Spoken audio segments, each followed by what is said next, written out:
नमस्कार. महाराष्ट्र एज्युकेशन सोसायटीच्या वतीने आयोजित आद्य क्रांतीवीर वासुदेव बळवंत फडके स्मृती व्याख्यानात मी डॉक्टर नूतन काणेगावकर कुलकर्णी आपल्या सर्वांचं स्वागत करते. Forum for integrated national security मुंबईचे म्हणजेच फिन्सचे महासचिव डॉक्टर शेषाद्रीचारी हे आजच्या आंतरराष्ट्रीय परिप्रेक्ष्यातून नव्या कालचक्राचा आरंभ या विषयावर व्याख्यान देण्यासाठी आजचे वक्ते म्हणून आपल्याला लाभले आहेत. त्यांचे मी मनपूर्वक स्वागत करते. महाराष्ट्र एज्युकेशन सोसायटीचे अध्यक्ष एअर मार्शल भूषण गोखले निवृत्त, उपाध्यक्ष माननीय मयसो प्रदीप नाईक सर, नियामक मंडळाचे अध्यक्ष बाबासाहेब शिंदे आणि अतुल कुलकर्णी सर मयसोचे सचिव, ह्या सर्वांचं मी मनपूर्वक स्वागत करते. आता सरस्वती वंदना व एक गीत सादर करण्यासाठी मी मयसोच्या बालशिक्षण इंग्लिश मीडियमच्या विद्यार्थिनींना आमंत्रित करते.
सरस्वती भगवती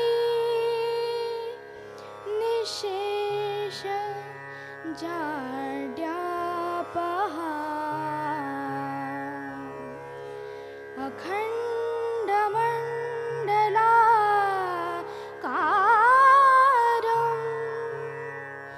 व्याप्तं येन चराचरम् तत्पदं दर्शितं येन तस्मै श्री गुरवे नमः. तस्मै श्री गुरवे नमः. तस्मै श्री गुरवे नमः.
पुलकित हमारे रोम रोम है, ये आदि अनादि शब्द ओम है। जय भारती वंदे भारती, जय भारती वंदे भारती, वंदे मातरम भारती, जय भारती वंदे भारती, वंदे मातरम भारती, जय भारती वंदे भारती।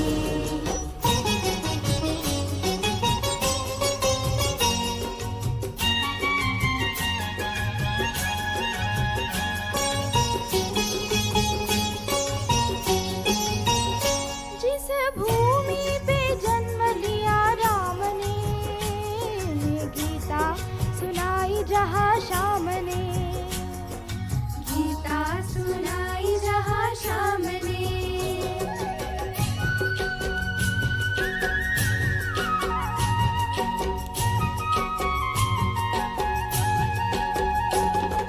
पावन बनाया चारों धाम ने, हो पावन बनाया चारों धाम ने, स्वर्ग भी न जाए जिसके सामने।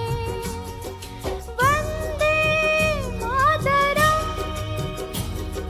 वंदे मातरम, वंदे मातरम, वंदे मातरम। सर पे हिमालय का छत्र है, चरणों में नदियाँ एकत्र है, हाथों में वेदों के पत्र है।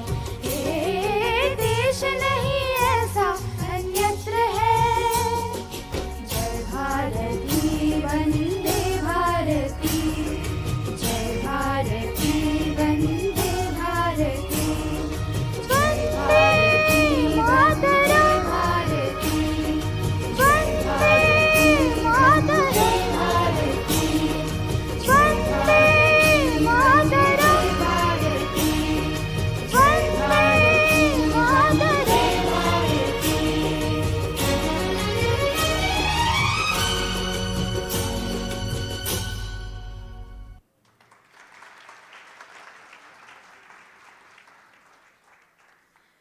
मुलींच्या अत्यंत सुरेल सादरीकरणासाठी अजून एकदा जोरदार टाळ्या झाल्या पाहिजेत.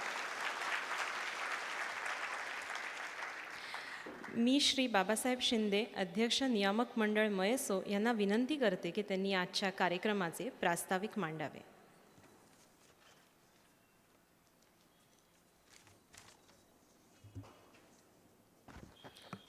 आजच्या कार्यक्रमाचे अध्यक्ष व संस्थेचे अध्यक्ष एअर मार्शल भूषणजी गोखले, उपाध्यक्ष प्रदीपजी नाईक, आजचे प्रमुख वक्ते शेषाद्रीजी चारी, संस्थेचे सचिव अतुल कुलकर्णी आणि समोर बसलेले सर्व मान्यवर. 163 वर्षापूर्वी राष्ट्रीय शिक्षण देण्याच्या उद्देशाने आद्य क्रांतीवीर वासुदेव बळवंत फडके, वामन प्रभाकर भावे, लक्ष्मण नरहर इंदापूरकर या त्रयींनी महाराष्ट्र एज्युकेशन सोसायटीची स्थापना केली. या संस्थापकांच्या स्मृतिदिनाचे औचित्य साधून गतवर्षीपासून आद्य क्रांतीवीर वासुदेव बळवंत फडके स्मृती व्याख्यानमाला सुरू करण्यात आली. गतवर्षी ज्येष्ठ विचारवंत व अर्थतज्ञ यस गुरुमूर्ती यांचे पहिले व्याख्यान झाले. त्या वर्षात त्या परिस्थितीला अनुकूल असा विषय घेऊन अशी व्याख्यानमाला व्हावी या उद्देशाने ही व्याख्यानमाला सुरू करण्यात आली.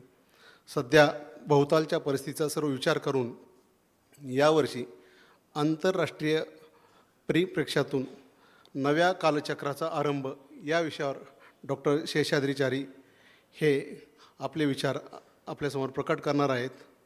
प्रत्येक काळात जग एका वळणावर असते.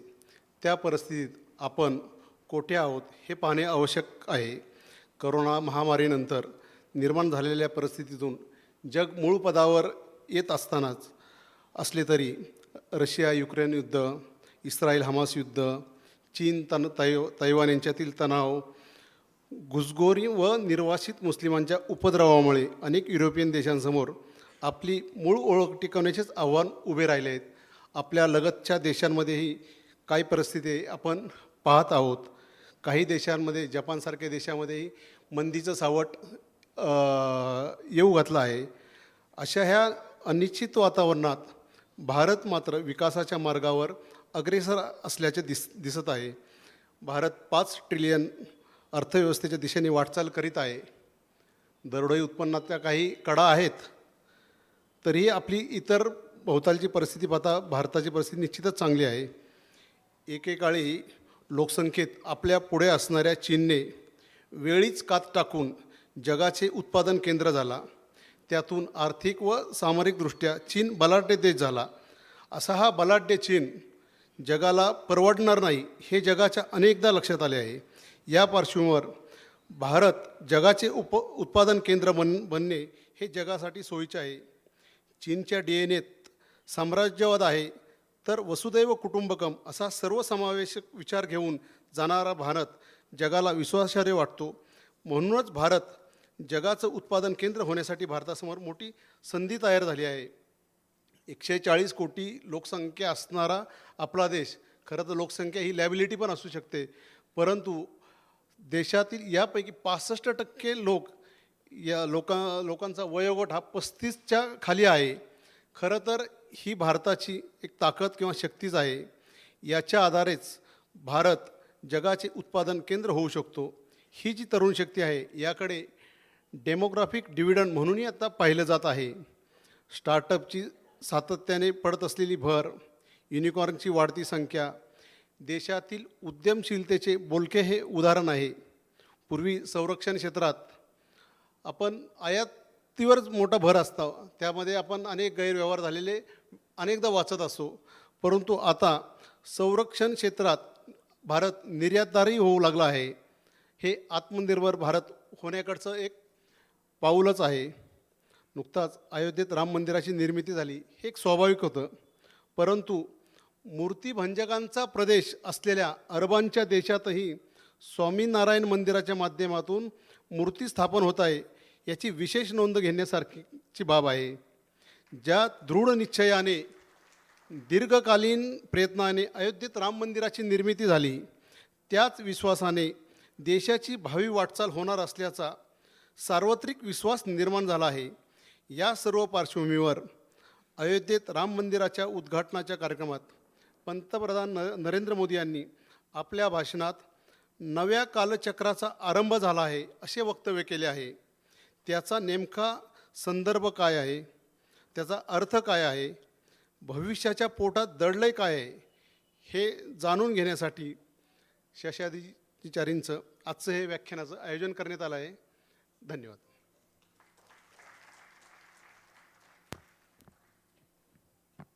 धन्यवाद सर. आता मी माननीय सुधीर गाडे सर, आजीव सभासद मयसो यांना विनंती करते की त्यांनी आजचे आपले प्रमुख पाहुणे डॉक्टर शेषाद्रीचारी यांची ओळख करून द्यावी.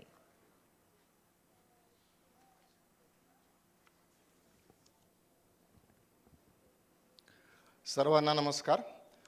आजच्या या आपल्या दुसऱ्या आद्य क्रांतीवीर वासुदेव बळवंत फडके स्मृती व्याख्यानासाठी एक अतिशय विद्वान अभ्यासक अशी व्यक्ती आपल्याला लाभलेली आहे. त्यांचा परिचय करून देताना मला अतिशय मनापासून आनंद होतो आहे. त्यांचा अतिशय दीर्घ असलेला परिचय वेळेच्या मर्यादेच्या अभावी मी काही मोजक्या गोष्टींचा उल्लेख करून आपल्यासमोर प्रस्तुत करणार आहे. डॉक्टर शेषाद्रीचारी हे आंतरराष्ट्रीय संबंध, भूराजकीय आणि धोरणात्मक अभ्यास या विषयाचे तज्ज्ञ आहेत. सध्या ते forum for integrated national security, ज्याचं लघुरूप फिन्स असं होतं, या अराजकीय चिंतन गटाचे महासचिव म्हणून ते सध्या कार्य करतात. कर्नाटकमधल्या उडुपी जिल्ह्यात असलेल्या Manipal Academy of Higher Education या अभिमत विद्यापीठाच्या चायना स्टडी सेंटरचे अध्यक्ष आणि याच संस्थेच्या नियोजन आणि नियामक मंडळाचे ते सदस्य आहेत. त्याचबरोबर धोरणविषयक संशोधन करणाऱ्या research and information system for developing countries अर्थात RIS या स्वायत्त संस्थेच्या नियामक मंडळाचे डॉक्टर चारी हे सदस्य आहेत. ही संस्था आंतरराष्ट्रीय आर्थिक विकास, व्यापार, गुंतवणूक आणि तंत्रज्ञान यांच्याशी निगडीत प्रश्नांवर विशेषत्वानं काम करते. डॉक्टर चारी हे Forum for Strategic and Security Studies या स्वतंत्र विनानफा आणि अराजकीय संस्थेच्या नियामक परिषदेचे सदस्य आहेत. राष्ट्रीय संरक्षण धोरणाचे संशोधन, विश्लेषण, मूल्यमापन आणि पर्यायी रचना तसेच विशेषतः दक्षिण आशिया आणि आशिया प्रशांत क्षेत्रातील देशांमधील संरक्षण संबंधांबाबत व्यासपीठ उपलब्ध करून देणारी ही आंतरराष्ट्रीय स्तरावरचा अभ्यास करणारी ही संस्था आहे. आपल्या सावित्रीबाई फुले पुणे विद्यापीठाचे डॉक्टर शेषाद्री चारी हे प्रोफेसर एमिरेटस आहेत. दक्षिण सुदानसाठी संयुक्त राष्ट्रांच्या वतीनं जो विकास कार्यक्रम आखला गेला त्याचे सल्लागार म्हणून डॉक्टर चारी यांनी जबाबदारी पार पाडलेली आहे.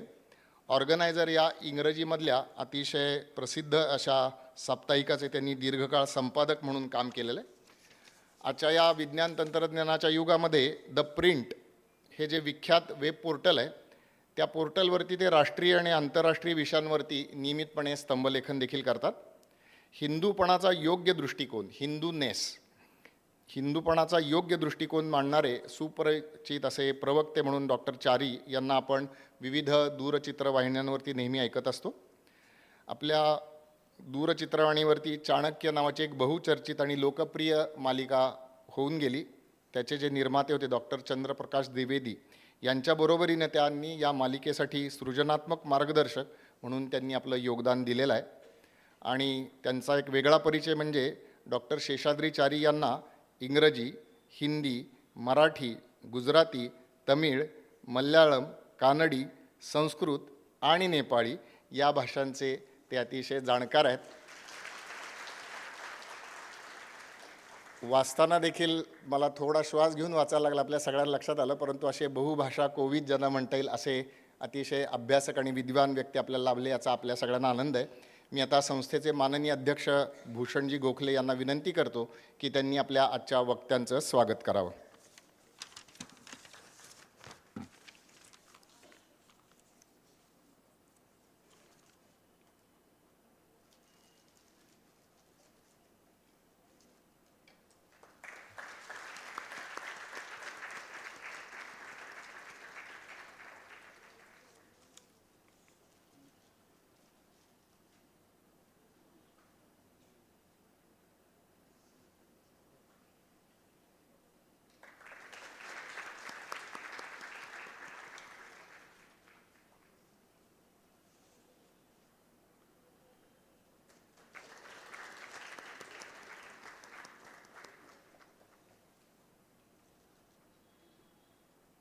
सर्व मान्यवरांना मी धन्यवाद देतो आणि माझं परिचयाचं काम थांबवतो. सर्वांना धन्यवाद.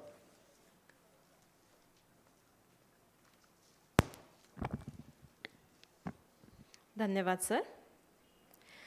आता मी डॉक्टर शेषाद्री चारी सरांना विनंती करते की त्यांनी प्रेक्षकांचे मार्गदर्शन करावे.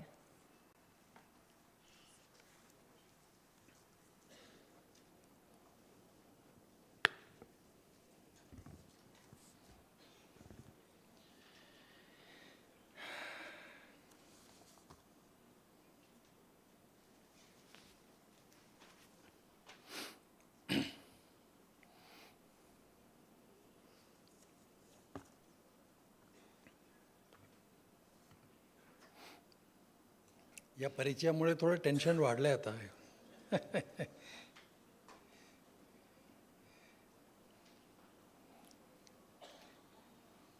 आणि परिचयातला एक मुख्य भाग जे राहून गेला आहे कदाचित आणि ज्याचा आपण फारसा उल्लेख करत नाही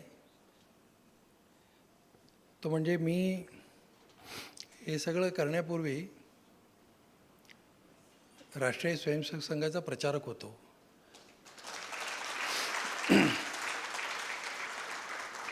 आणि मला असं वाटतं की जे काही उपलब्धी आहे त्या सगळ्या उपलब्धींचा आधारभूत काय असेल तर तो संघाचा प्रचारकत्व आणि प्रचारक म्हणून जे काय लाभलं त्याचाच परिणाम आहे. एअर मार्शल गोखलेजी, बाळासाहेब आणि प्रदीप पाटीलजी,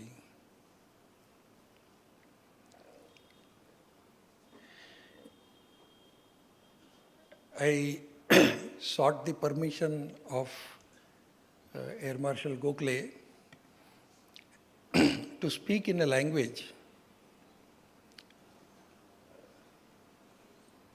in which we are all conversant, but which is an alien language. And I am sure I am not the first.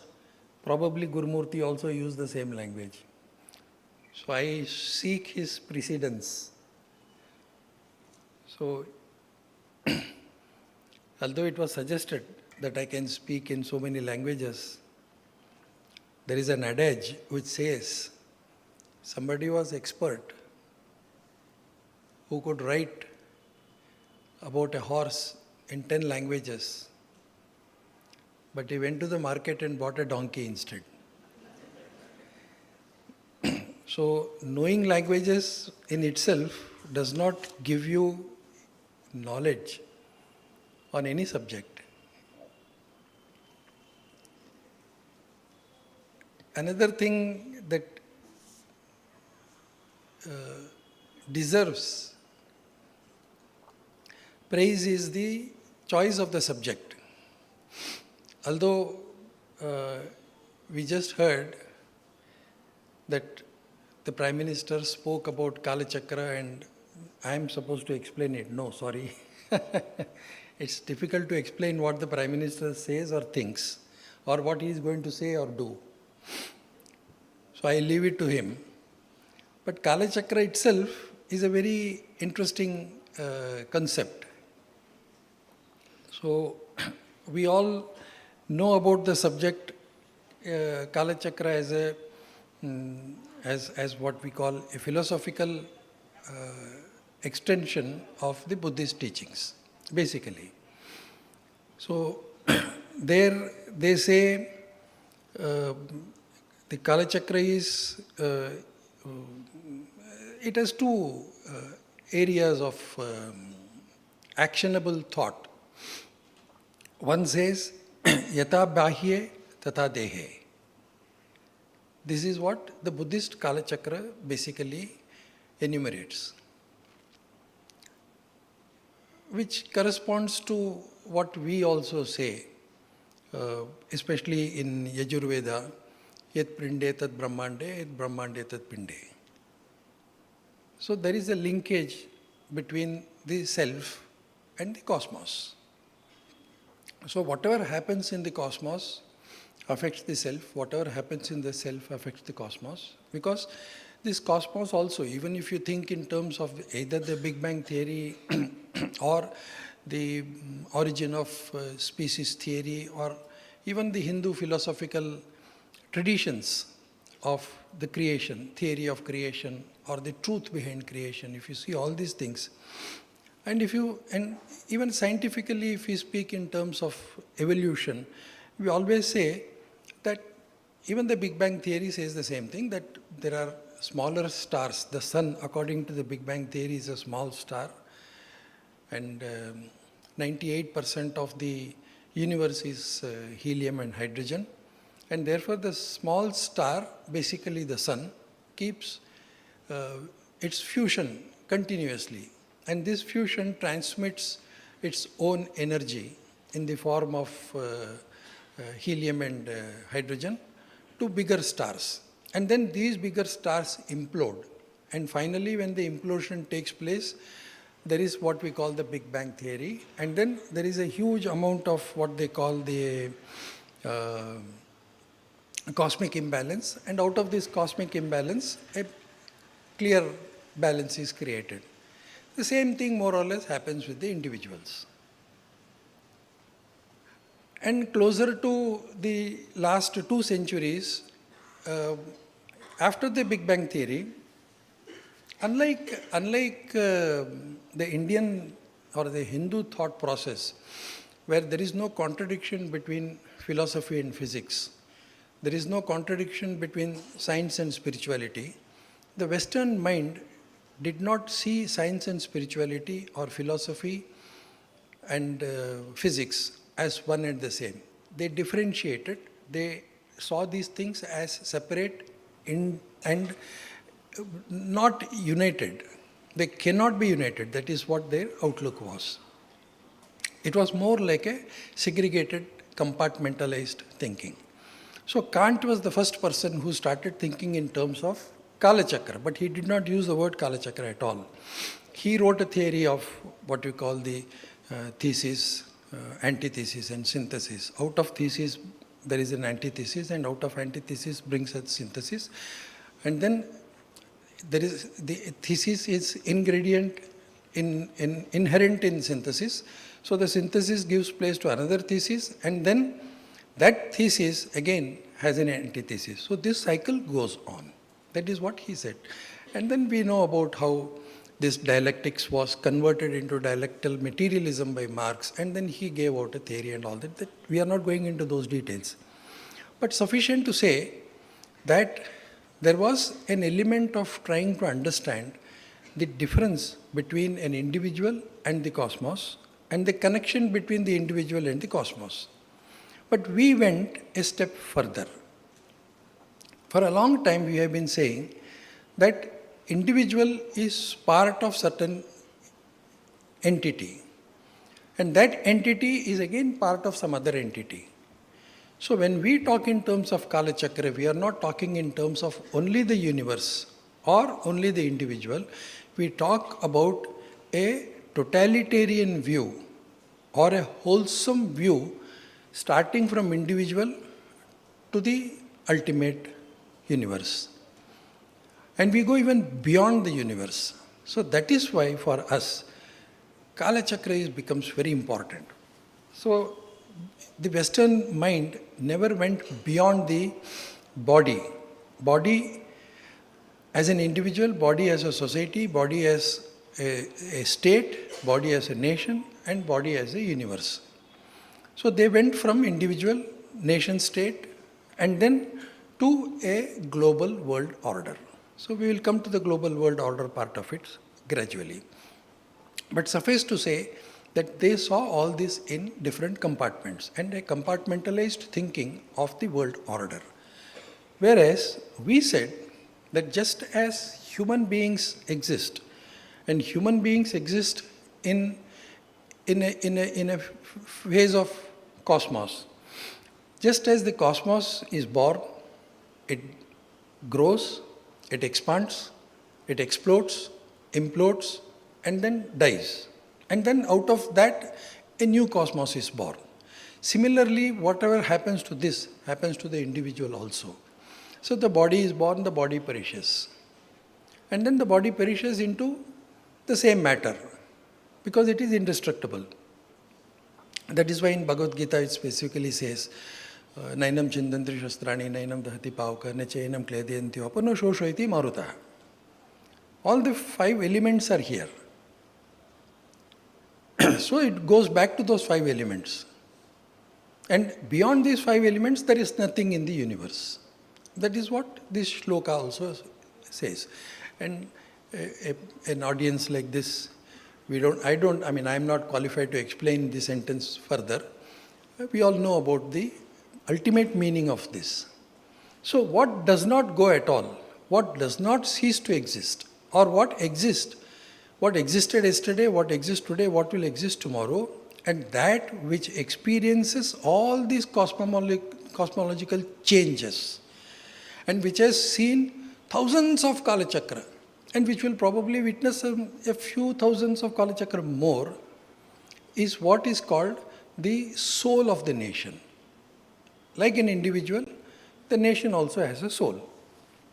That is what we believed. Deen Dayal ji in his Ekatma Manav Darshan calls it Chiti. And he says Chiti is not the word that I have given. Originally, these words have come from a very long history, the word has. Even Ekatma Manav Darshan itself is part of a different kind of a thesis. Sometime in 1916, 1917, after the Lucknow conference, Lokmanya Tilak was unwell, so he was advised to go to the north and take some rest, which he did. So when he had gone to Dehradun, a person came to him and said that I am coming from so and so person and he has asked me to deliver this manuscript to you. So he delivered a manuscript. And gradually, then he didn't say much, he left. That manuscript, the title of that manuscript was Daishik Shastra. It was written by one Badri Sa Tuldaria. And he was like a sannyasi or whatever it is, we do not know. Lokmanya Tilak never met him. He brought that manuscript back and gave it to one of his friends in Pune. If I am not mistaken, Kalkar Paranjpe. But that was not printed immediately, it was printed after a long time. Sometime in 1927-28 it was published. Long after that, one copy of that Daishik Shastra was made available to Parampujani Shri Guruji, who then gave it to Deen Dayalji, who studied it. And he was already studying and thinking in terms of Ekatma Manav Darshan. So he included all this. This Daishik Shastra mentions about Chiti. So Chiti is indestructible. So it is this Chiti which actually connects itself with the cosmological Kala Chakra and creates a new environment there, wherein a nation which is bound to be the Vishwaguru interacts with these changes and creates an atmosphere where its world view is reflected. So in a way, the selection of the subject, the beginning of a new Kala Chakra is very apt, and therefore we should be thinking in terms of what happens today. At what juncture are we thinking in terms of the new Kala Chakra? And what juncture we are?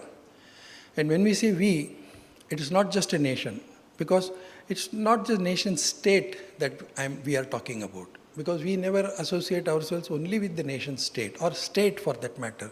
We always differentiate between Rajya and Rashtra. So for a very erudite scholarly audience like yours, I need not explain the difference between Rajya and Rashtra. Suffice to say that the concept of nation is very different from the concept of Rashtra. We have got the fifth element. In the concept of nation, the West did not go beyond the four elements while defining nation, and state was much lesser than that. But then they never had an opportunity to go beyond the concept of nation, because they did not think that there could be a concept of nation which could be very different from other entities. So Bhadramechanturushe, we know about it. Bhadramechanturushe Svarvida Tapodiksham Upase Duragre Tato Rashtram Balamojas Jatam Tadasmai Deva Upasannamantu. This is the highest form of secular concept. Tadasmai Deva Upasannamantu. This Rashtra has been created by scholars, people, rishis, who thought about this society and who wanted certain good things to be done. Therefore, they created an entity called Rashtra. And Balam Ojascha Jatam, Bal and Ojas are the two components that got mixed and created what we call the Rashtra. Therefore, this Rashtra as an entity has been created for your purpose, for doing good, for the benefit of the universe. Therefore, O gods, Tadasmai Deva Upasannamantu, come and pay obeisance to this entity called Rashtra. This is the highest form of secularism, where even the gods and goddesses, the Devas, are called to pay obeisance to this Rashtra. That is the concept, that is the conceptual level of Rashtra that we are talking about. So it's very difficult to explain the concept of Rashtra to a Western world which does not go beyond state or nation. So in this context, we should see what is happening and how we look at the world order and how the West looks at the world order, or how the rest of the countries looks at the world order. As we all know, we are an individual nation, society, and all those things are there. But we also have an entity called region. We fall under a particular region. US does not have any region. It has only got two neighbors, Canada and Mexico. They don't have a region. So it is very difficult to think in terms of region, and it's very difficult to connect yourself with the rest of the world through a proper channel or a channelized system of thinking. Even those who propagated geopolitical theory, and many of you are very erudite scholars who probably some of you must be teaching geopolitical theory, so I don't have to explain the theory of Mahan or Alfred Mahan or Mackinder or Spikeman. They all saw the world in different concepts. We all know that Alfred Mahan thought that sea power is going to be the ultimate power. One who rules the sea rules the world. Therefore, all those countries which are by the side of the sea and which have a sea for that matter, and if they are able to showcase their strength and utilize the power of being a sea power, then they will rule the world.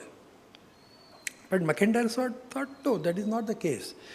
It's not that sea power is going to be the great power. What is going to be great is the heartland.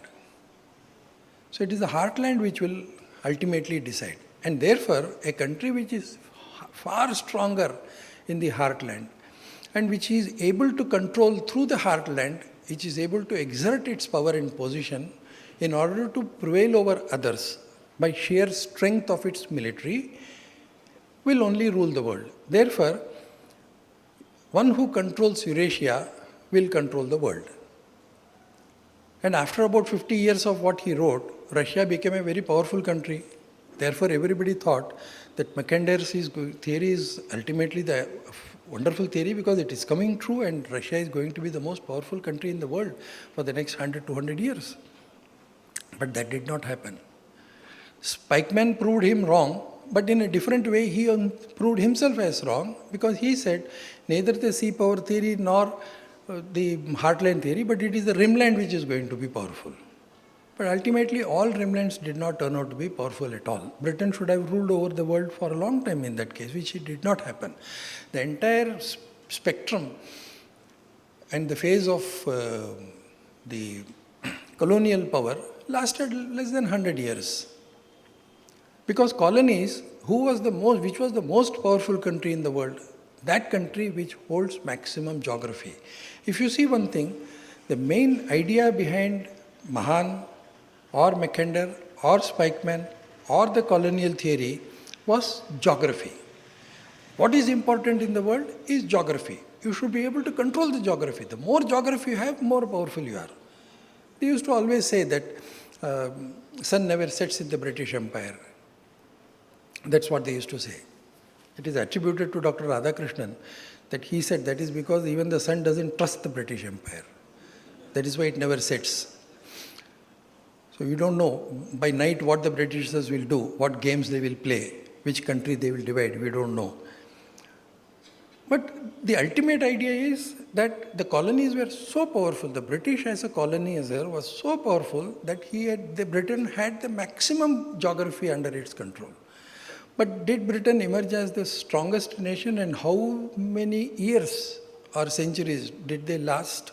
Not even one full complete century. They did not last.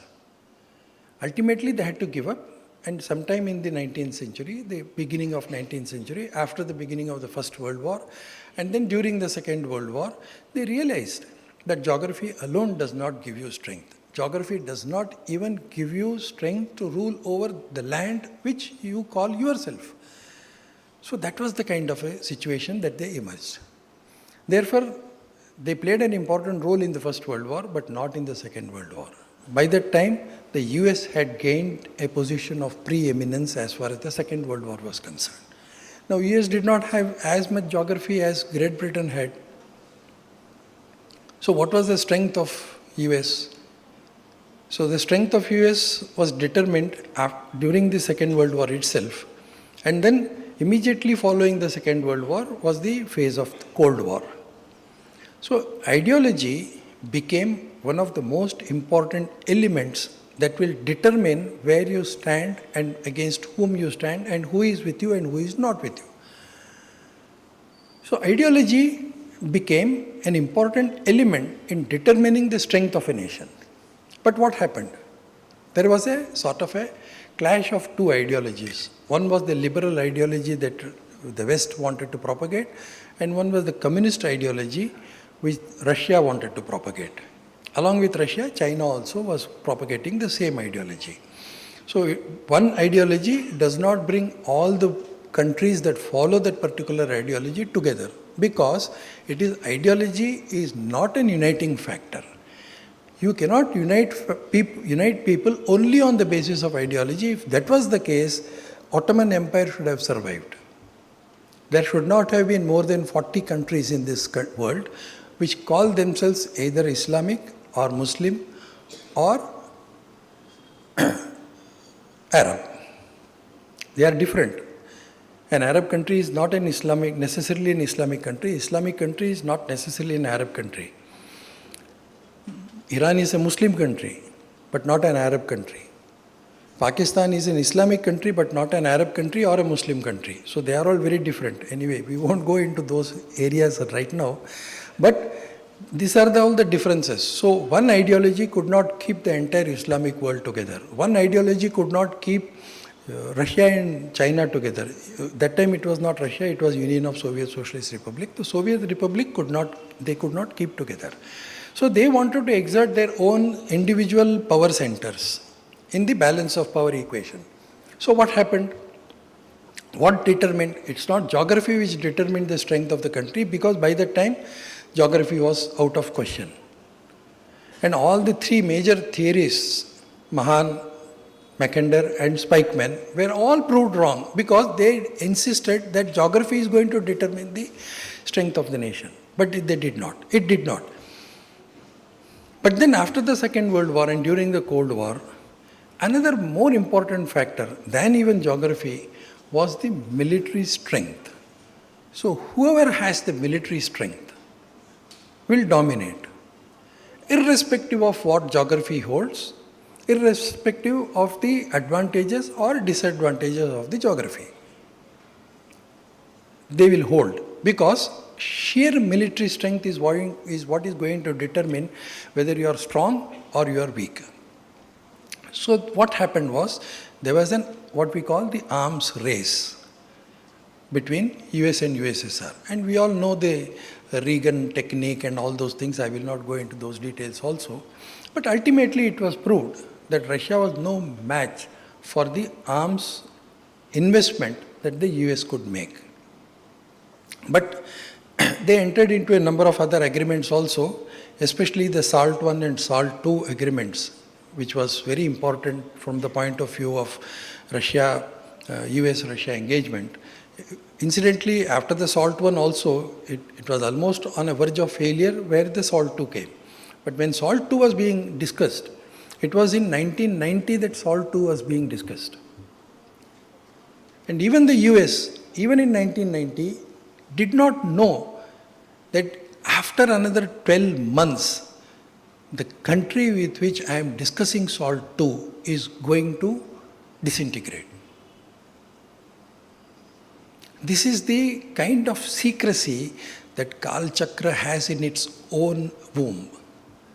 You do not know what Kal Chakra is going to throw out.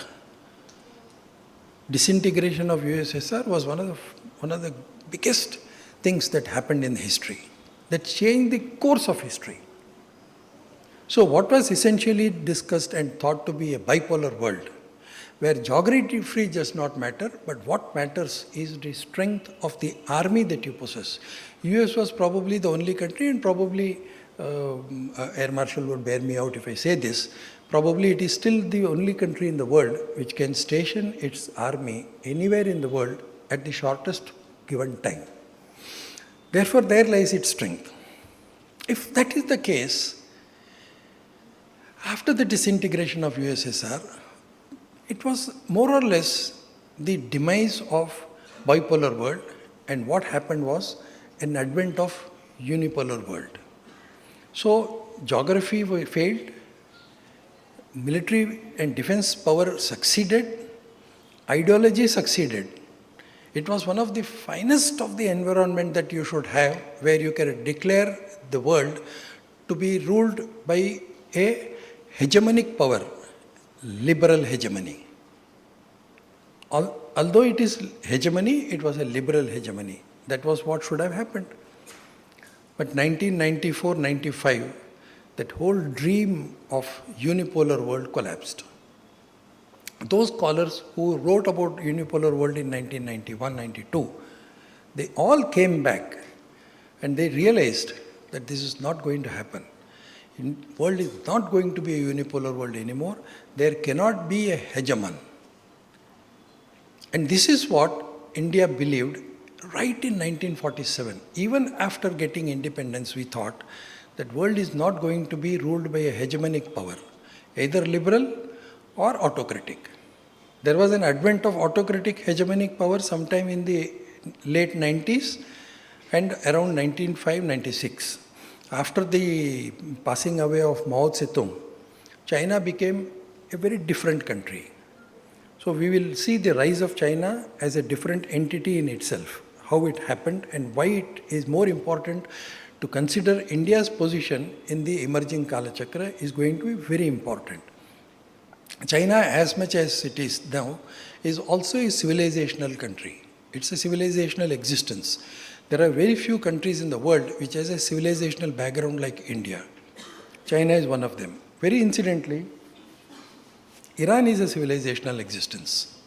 We should all remember one thing, that Iran and Farsi language for that matter is the only language in the world which is the official language of the country of its origin since beginning. Farsi is the language of Iran today. Farsi is also the language in which Zend-Avastha was written. So that is the only language in the world, not even Sanskrit, unfortunately, in which it could have, that's a different story in itself. But Farsi is the only language that continues to be the official language of the country of its origin since beginning. So this is the extent and kind of civilizational power that that country has. So civilizational power is a different entity and a different area where it is going to be very important. But after the Cold War, gradually people began to think, if it is not going to be a unipolar world, what is it going to be? So gradually people began to go back in history and think in terms of what India proposed as non-aligned group. Non-alignment as a movement was not a great success, agreed. But the idea behind non-alignment is what is being reinvented today in a new manner, and what was non-alignment in the 40s and 50s and 60s is what we call multipolarity. We use this term today. What is multipolarity? Because as a non-aligned country, the US always used to mock. Non-aligned countries are undecided countries. Fence sitters, that is what they called. India was called a fence sitter because we are non-aligned. Then there came a division among countries. It was not just non-aligned division, but it was a different kind of a division. But nobody paid attention to a very, not, I won't call it insignificant, but not a very popularized thesis. Rather, it was not a thesis. It was a very small article. That article was written by one of the fellow at the Royal Institute of International Affairs. And much later, this person, her name was Susan, she joined the London School of Economics and Montagu Burton professorship. And as professor of London School of Economics, she wrote an interesting article. It was International Politics and International Economics. And she used the word international political economy. So she disproved that ultimately there has to be some area where international political economy is also going to be an important area of scope. It was very different. I mean, like, if at all we have to look at this, I mean, like coming from Adam Smith and David Ricardo's theories, it was a 360-degree turn from Adam Smith and even Ricardo's theory of individual self. She said, no, there has to be two elements. One is international political economy, and two, another aspect to this international political economy will be conducting international economy in a cooperative framework. So now comes the time where the fragmentation and disintegration of Russia takes place. Military power alone does not succeed and give you the power of great nation status. Geography has no meaning. Ultimately, what is going to decide is two things. One, your economy and the ultimate happiness of the people who are going to benefit out of that economy. Do you have that strength? Does your economy have that strength to deal with the outside world and also make your own people happy? If you enter these two parameters, China comes really very close because it has been able to strengthen its economy as a production economy, as Baba Saheb also very rightly mentioned now. But it did not succeed in two factors. One was conducting international economy in a cooperative framework, and two, keeping your people happy. Because ultimately, what is happiness? When will you say that your people are happy? When will people be happy? We all know about happiness quotient and all those things, how Bhutan started with happiness quotient. And then now there are some departments, one of the Department of Economics in Mumbai Vidyapeeth, we are doing research on happiness index. Recently somebody published an happiness index where Somalia, Pakistan, Mauritius, Malaysia and so many other countries were far above India as far as happiness quotient is concerned. So Indians are in a scale of 1 to 200, Indians are 180. The others are all above. Even Somalians are happier than Indians. I don't know how they came to the conclusion and what is their sample size, God knows. But anyway, they came out with that report. Nobody believed that report. Even Somalians did not believe that report. They said something wrong with this report. So they began to search probably in the atlas where their country is. Where is this Somalia which is happy? We know about ourselves. So that was the case. Anyway, we are now looking into those factors wherein what should constitute happiness. So this, of course, we have been thinking about this for a long time. We all know about Schumacher, one of the finest economists in this world, who wrote a very wonderful book. Most of you must have read. Small is Beautiful. So in Small is Beautiful, he discusses the economic aspect of an individual and of a nation. So which is the nation which is very happy? That nation whose people are happy is a happy nation. So what makes people happy? So then he writes a whole chapter on Buddhist economy. So Buddhist economic model is the happiest model. But if you remove the word Buddhist and put Hindu economic model, it's more or less it is the same. So what he says is, why Buddhist model is good? Because Buddhist model thinks in terms of giving and not aggrandizement. It is based on sacrifice. It is based on giving. It is based on not possessing. So the less you possess, the more you give and less you own, it becomes a happy economy or a happy individual. Tyag, that is the word that he has used. He has not used the word tyag, but he just says sacrifice. This is what Buddha emphasized. But this is what we also say, tena tak tena bunjita. So whatever is yours, enjoy that. No aggrandizement. Don't go beyond that. We all know about that famous story which we have heard.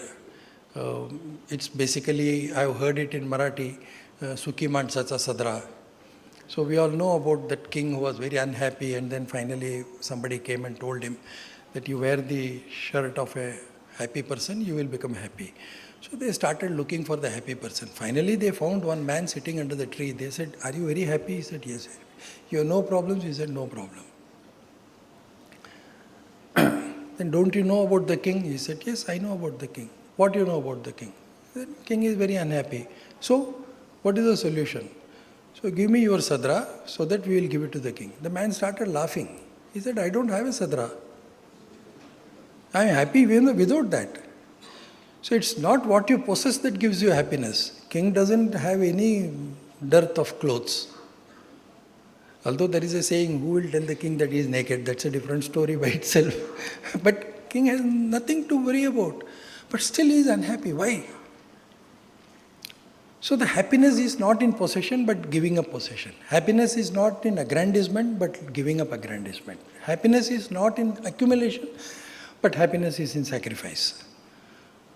So that economy, so if you correlate all this to the national economy, the government that spends the most is the happiest. I mean, I'm not going into the economic theory part of it, but these are all some of the things that plays an important role. Therefore, we have changed this the paradigm of economy also, saying that we no longer call it aid-giving country. India is not an aid-giving country. We call it basically partnership in progress. We give aid to so many countries. India is no longer an aid-receiving country. India is an aid-giving country. But we don't call it aid. We call it partnership in progress. Because we think that it is not that we are giving to somebody. We are working with somebody as a partner. Because in progress, we are all partners.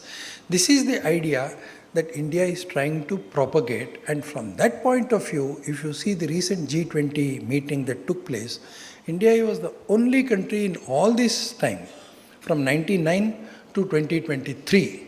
India was the first country when it became the president of G20. We included African Union as a member of G20. And African Union represents 54 countries of Africa. So it is no longer G20.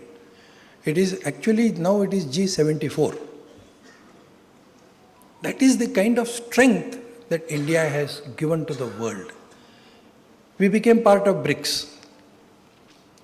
But the first thing that we did as far as BRICS was concerned was we expanded BRICS. So the expanded BRICS today is much stronger organization than what it was in the beginning when it started as BRIC. It was only in 2010 that South Africa became the member of the BRICS, so it became BRICS. Otherwise it was BRIC. From BRIC to BRICS, now it is an expanded forum.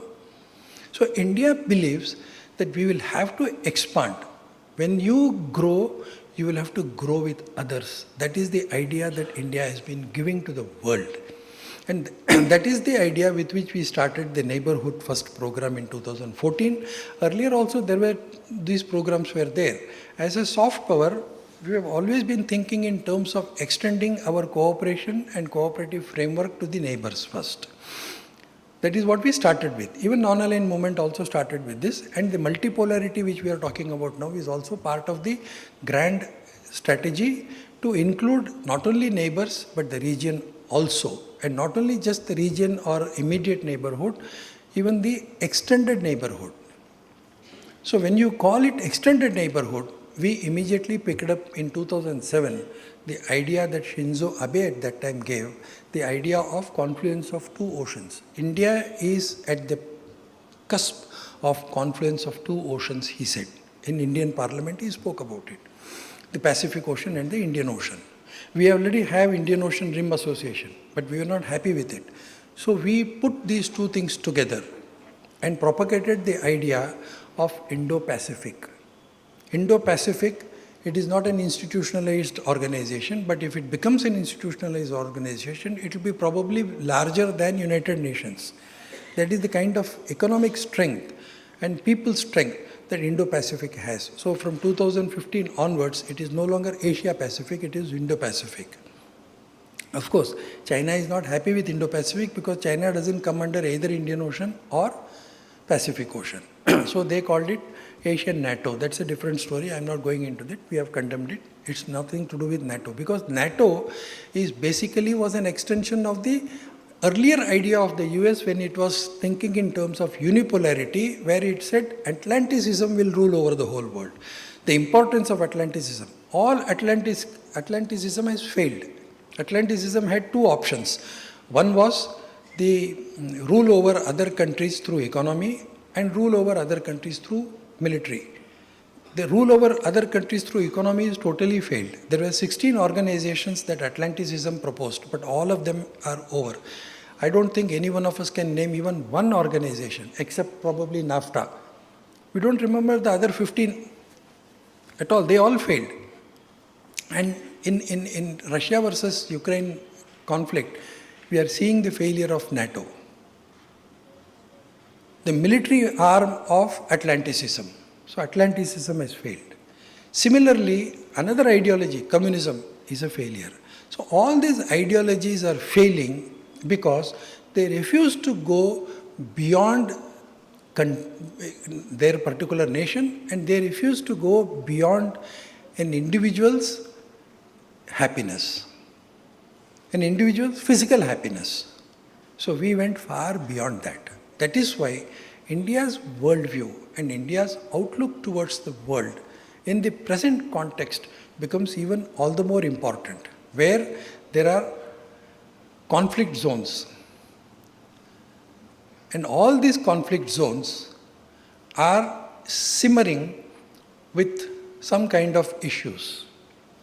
And these flashpoints are going to be detrimental to the economic progress and economic well-being, not only of those countries or the zones of conflict, but also to the entire world.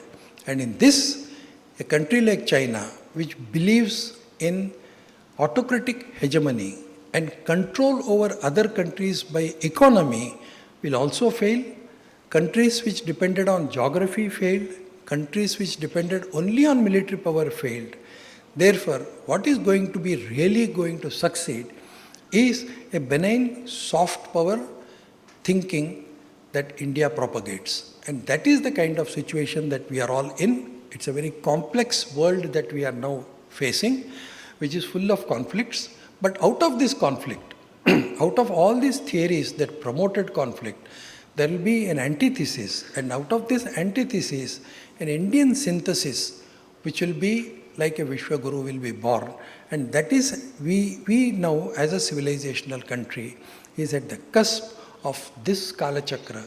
And we are all going to witness the change of that Kala Chakra.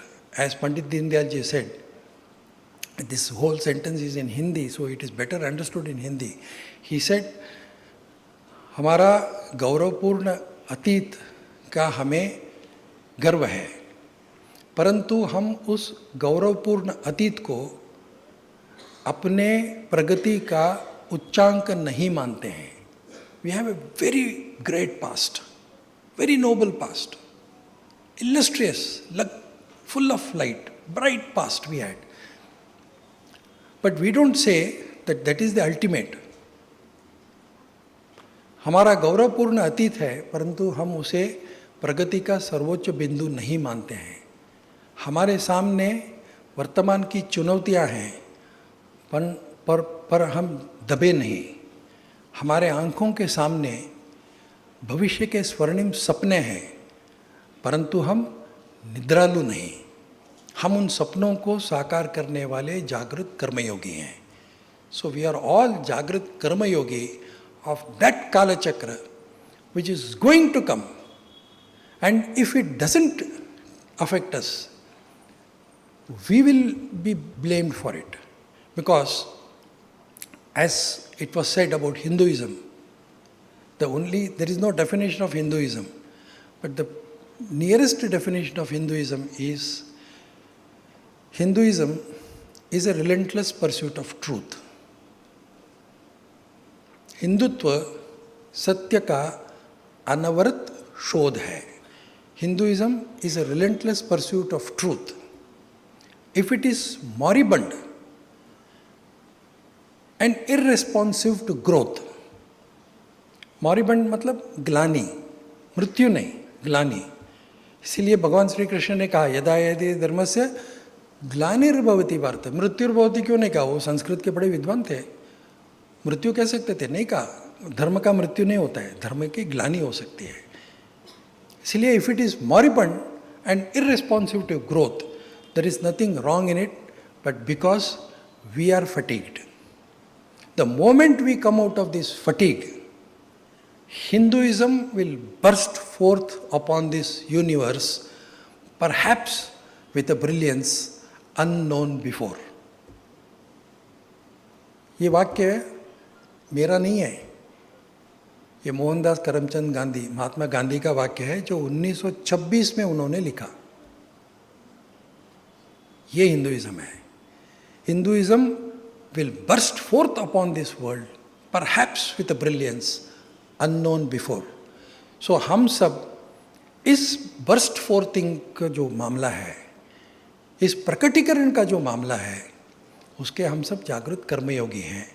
जागृत भी हैं, कर्मयोगी भी हैं. इसीलिए हमें इन दोनों काम को साथ में करना है. लोक जागृति भी करनी है और स्वयं भी काम करना पड़ेगा. इन दोनों के आधार पर हम इस देश को एक विश्व गुरु के नाते देख सकते हैं. इतना ही मेरा विचार है. बहुत बहुत धन्यवाद. नमस्कार.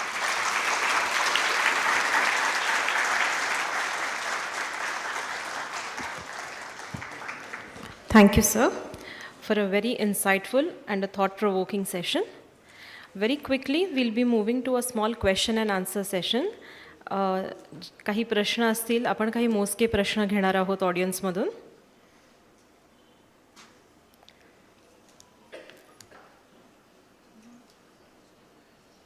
कोणाला प्रश्न असतील त्यांनी हात वरती केला तरी. येस.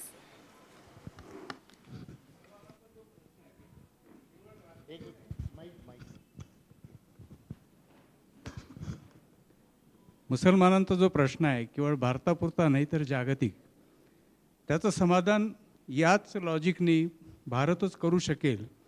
कारण आत्ता जे पाहतोय आपण ते सेमेटिक वर्सेस सेमेटिक असं कन्फ्लिक्ट आहे, त्याच्यातनं कधीच सोल्युशन निघणार नाही. पण आत्ता आपण जी मांडणी केली या पद्धतीने भारतच या समस्येचं सोल्युशन काढू शकतो का?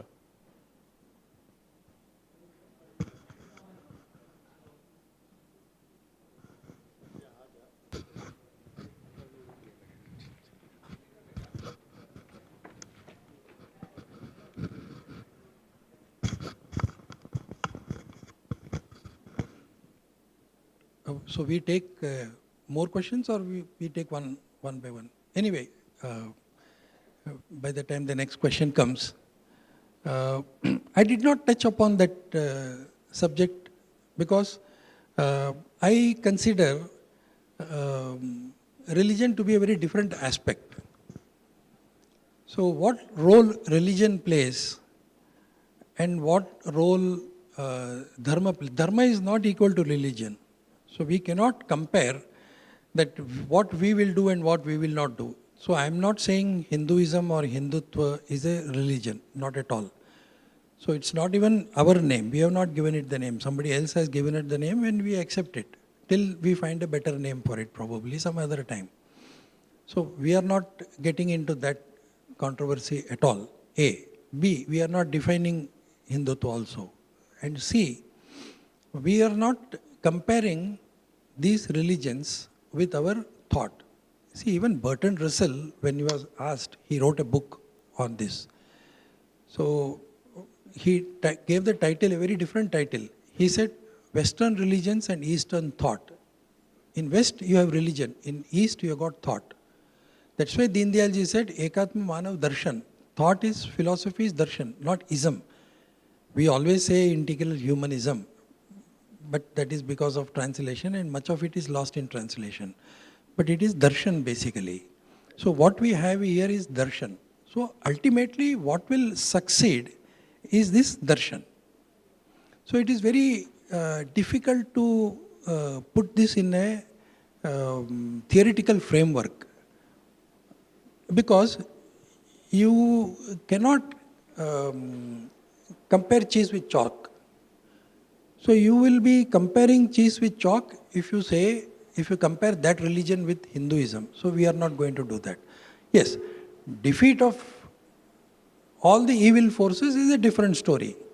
Very incidentally, the whole idea of Kala Chakra, which emerged from the Buddhist philosophy, was against the advent of Mleccha. I won't go into those details, it's a very, very long history and theory, so I won't go into that. But basically, this was the idea. So now the very same Kala Chakra is going to be used in a different form. So in different times, there could be different evils which will disturb the world order. So this world order, the correction of the world order, is what we will be doing. And how we will be doing that correction of world order? Not by those very same evils which have become the detriment of world order. So religion is one of them. Ideology is another. Communism is third. So many other things. So we are not going into that. So we will be resetting the world order in the emerging situation through different aspects and phenomena. That is what Kala Chakra means.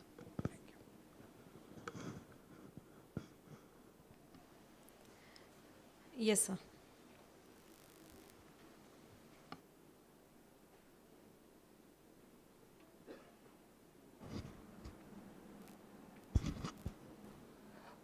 Sir, a person like Mohan Lazarus can openly come out with a statement, and within a few years we will convert entire Tamil Nadu into a Christian state. Now, how can we defeat this demographic imbalance which is being created deliberately? Now, we have Semitic religions of Semitic origin actually trying to win through demographic imbalance only. So in your valued opinion, sir, how would we be able to withstand all this and win against it? See, it is very, it would be very unethical to comment on somebody else's comment. So I would rather not comment on these things. There are so many people who say so many things, especially at a time when they very clearly visualize the rise of Hindutva. Now, Hindutva is not something, it is not to be equated with nationalism, or it is not to be equated with anything else. We should always differentiate between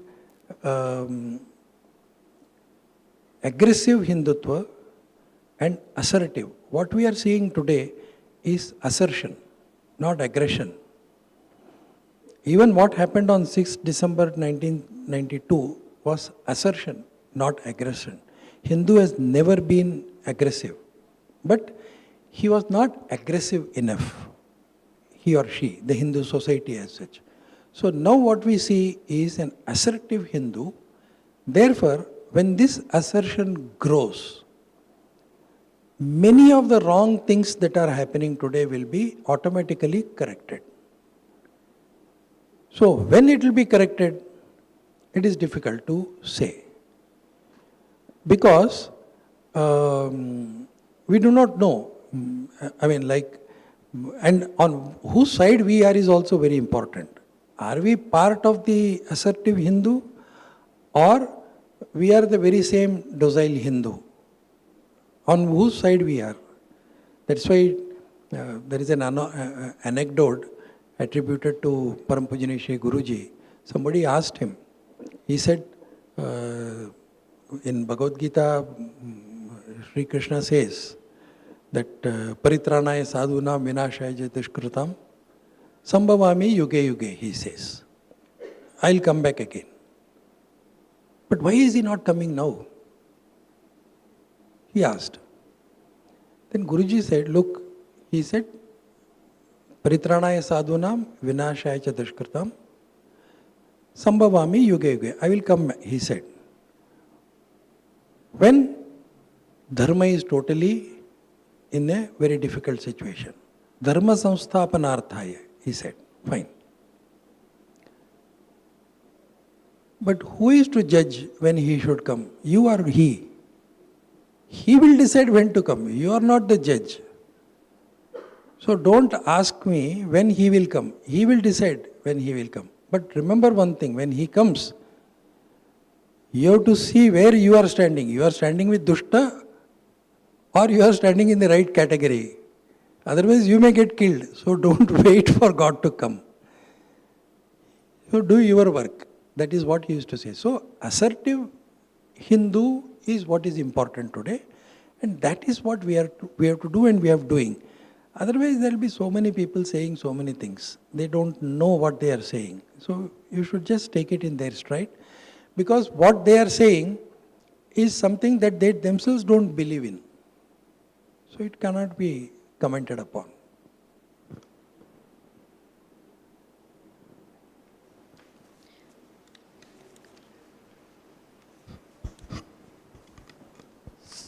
sir हमारे यहाँ चंद्र जी ने श्रीलंका ताबे में नहीं ली है।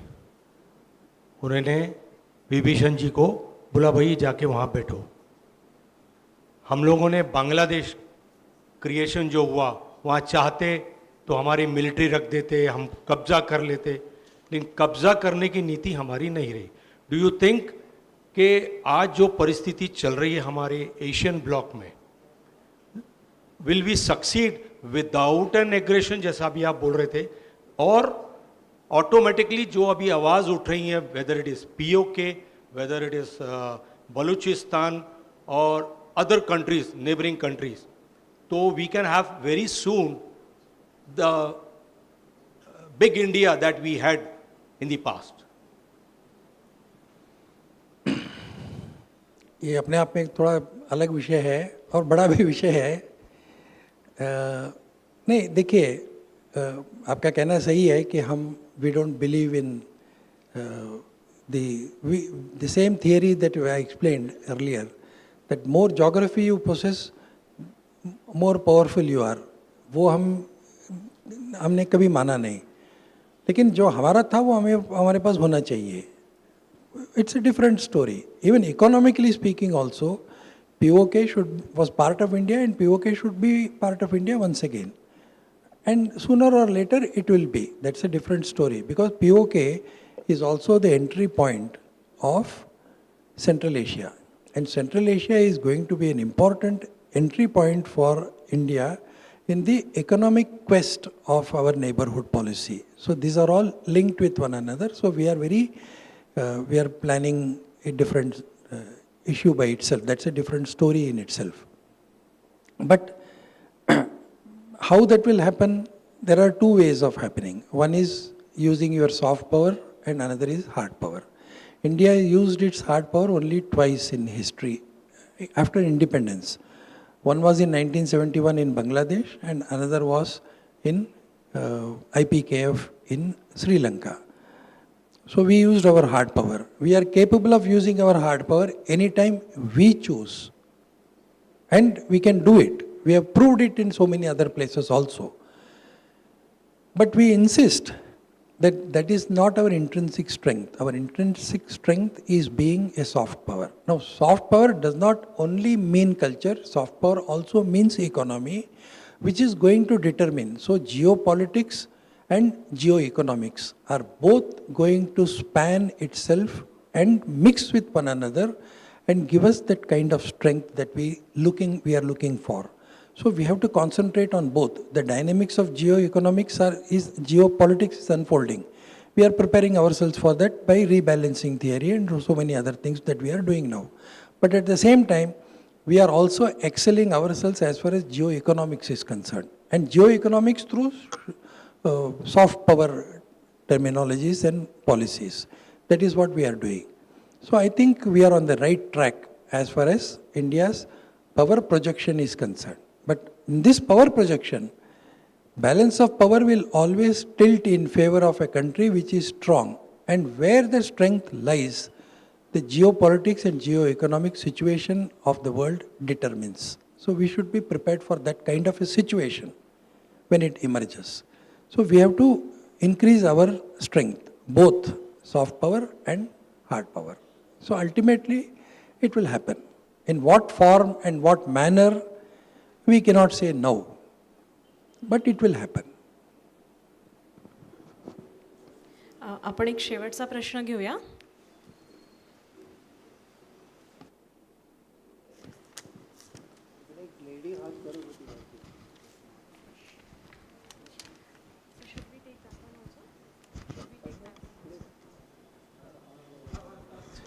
महाभारतात म्हटलेलं आहे राजा कालस्य कारणम. आजच्या संदर्भात हा राजा म्हणजे कोण असावा?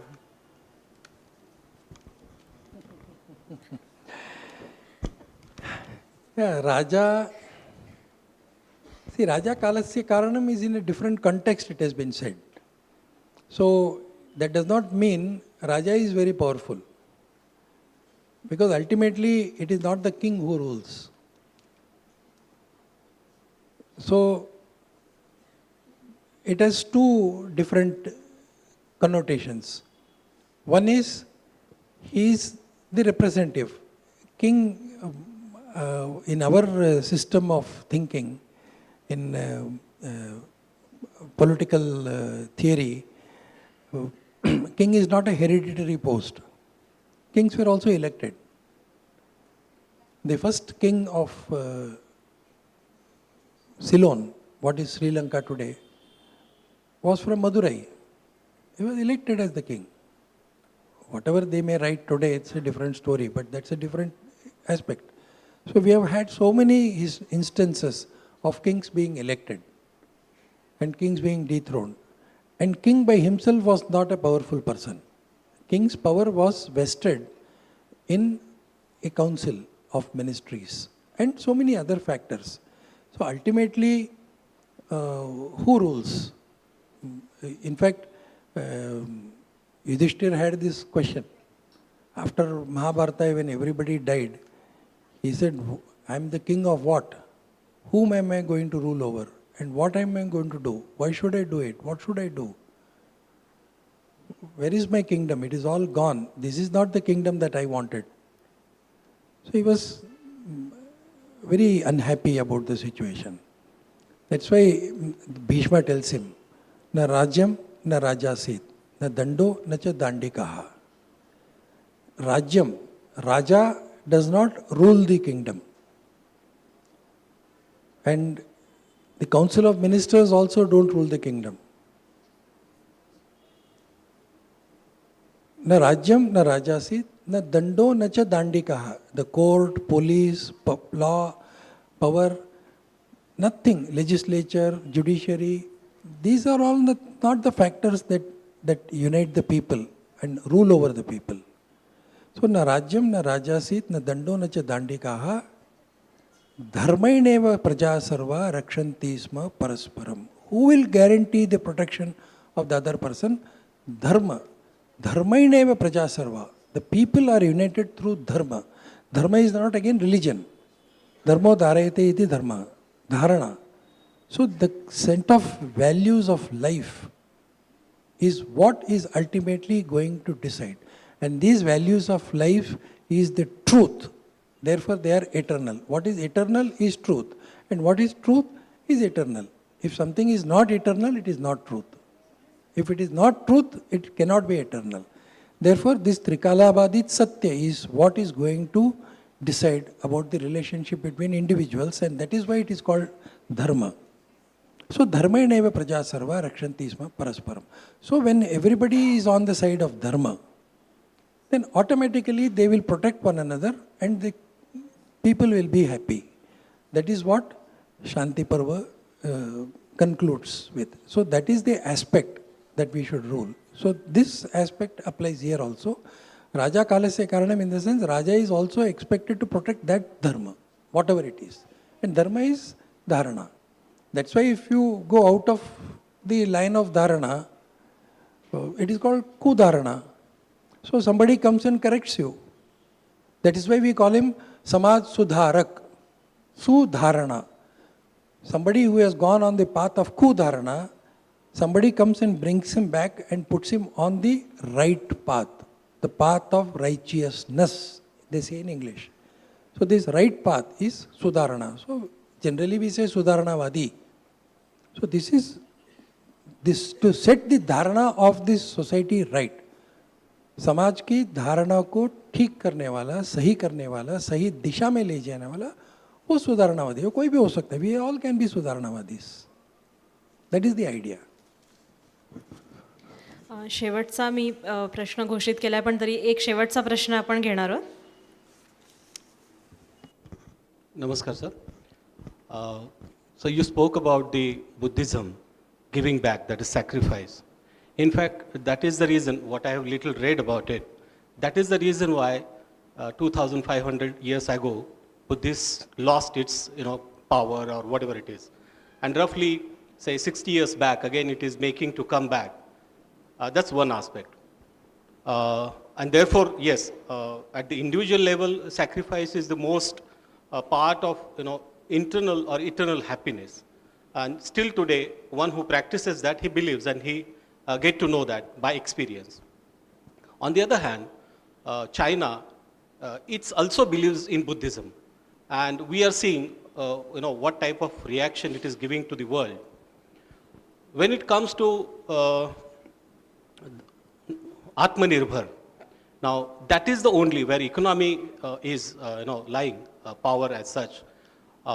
Due to the Chinese intrusion around India, it is somewhat what you can say is detrimental to the soft power that we are trying to come out with.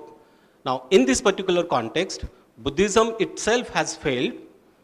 It took roughly 2,500 years back to come back, and India, after so many years, it is now trying to come out, and where China is again putting all types of pressure in the region, we can come out of it. Thank you, sir. No, I am neither an antagonist nor a propagandist of Buddhism. I am relating the word Kalachakra with Buddhism, but I did not say that it belongs only to Buddhism. There is a Hindu side of the thinking of Kalachakra also, where I said the same thing. Yat pinde tat brahmande. And Yajurveda speaks about the same Kalachakra idea long back. So this is a ongoing process. As far as Buddhism is concerned, see, any institutionalization will ultimately have its own advantages and disadvantages. Institutionalization of the church under one Vatican has its own advantages. It spread faster, but it has its own disadvantages also. So that's a very totally different subject. We will not go into those details. So institutionalization of any idea will ultimately result in problems. There will not be continuation. So there is a very interesting book which was not written, but they were collected from the writings of Shri Vinoba Bhave. So the title of the book is Niropya. It's in Marathi originally. I don't know if it is still available, but I have one copy in my personal library. So in this Niropya, Vinobaji criticizes. Now, he was one of the finest disciples and very ardent disciple of Mahatma Gandhi. But he still criticizes Mahatma Gandhi. And what he says, that he compares Mahatma Gandhi to Buddha. He says, what was Buddha? Anybody who has a problem will go to Buddha. Somebody's daughter is not getting married, he will go to Buddha and ask for advice. Somebody is sick, he will go and ask Buddha, Buddha will give advice. So Buddha will give advice on every problem in this world. And ultimately, one day that Buddha left the world. But did the problems get over? No, problems are still there. So people still have problems. So what will they do? They went to the place. Now there is no Buddha. So somebody came and sat there and he gave answers. He also went, by the way, sometime. Then so many other people started giving answers. So your Buddha and my Buddha. So there were different Buddhas at different times giving different kinds of answers to solutions which still persisted. He said Gandhi is doing the same thing. he is there to give solution to every problem. He should not do that. That is what he says. It's a wonderful book, Niropia. It's a small passages on so many problems. He says about the education policy also, when Yashwantrao Chavan went to meet him to suggest that we are going to make Discovery of India compulsory in all Maharashtra schools. He said, don't do that. It is not Discovery of India, it is Maskari of India. These are his words. That is there in that book. He says a book which writes 4 pages on Akbar and only 1 sentence on Surdas is not worth reading. He said that. It is there published in that book. That book is published by Navjivan Trust, incidentally. So I don't know if it is still available. So this is what happens to regulated religions. So this happened to Buddhism also. And that is why this assertive Hindu took back. So when they refused to assert themselves, giving up does not mean giving up your assertion. So you fight for your rights, you assert yourself. That they refused to do. That is where the fall began. So I am not suggesting the Buddhist methodology, and soft power does not mean only Buddhism. Soft power does not mean only culture. Soft power does not mean only religion. Soft power means so many other things. It's a combination of different factors, and there are so much of material available on India's soft power and all that, and we are using that soft power even now. I was in Sudan for 3 years. There was no electricity, no water, no building. We were all, including United Nations, we were all living in a tent. But the only thing that we used was our laptops, and United Nations had internet connection in that compound, in that one big tent. Otherwise, nothing else. Everybody in that compound, there are about 20-25 people working there. All of them would come to me if there is a problem in the computer. And I am not a computer expert. Why they came to me? Because I was from India. They said, if you are from India, you must be a great man as far as computer is concerned. That is what they used to think. This is soft power. So that is why recently we have started a series called Silk to Silicon. Silk indicates the trade that we conducted 3,000 years back. India had its own Silk Route. Silk Route does not belong to China, remember. Indian resham or patt, what we call patt. The Sanskrit word for silk is patt. That's why in paintings done on silk cloth in Orissa is still called Pattachitra. Or Bengali also called it Pattachitra. So it is patt. And in Tamil Nadu, the silk sari is called pattu padavai. Pattu, they call it. So we had our own silk route. That was our trade route. And today we are ruling over Silicon Valley. So from silk to silicon is our travel. So that is our soft power. So soft power is a very different aspect. I am not referring to Buddhism at all as far as soft power is concerned. Thank you. Thank you sir for answering all the questions. मी आता air martial Bhushan Gokhale निवृत्त अध्यक्ष मयसो सरांना विनंती करते की त्यांनी आपले अध्यक्षीय मनोगत द्यावे.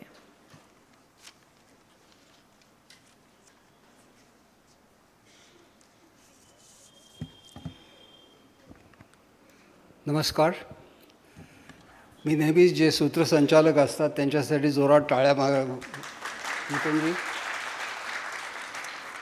आणि अर्थात त्या मुली ज्यांनी इतकं सुंदर पहिल्या प्रार्थना केल्या त्यांच्यासाठी सुद्धा त्या इथे नसतील एखाद्या परत येणार आहे. गुड. 17 फेब्रुवारीला आद्य क्रांतीवीर वासुदेव बळवंत फडके यांची पुण्यतिथी होती. मी त्यांना वंदन करतो, आपल्या सर्वांना वंदन करतो.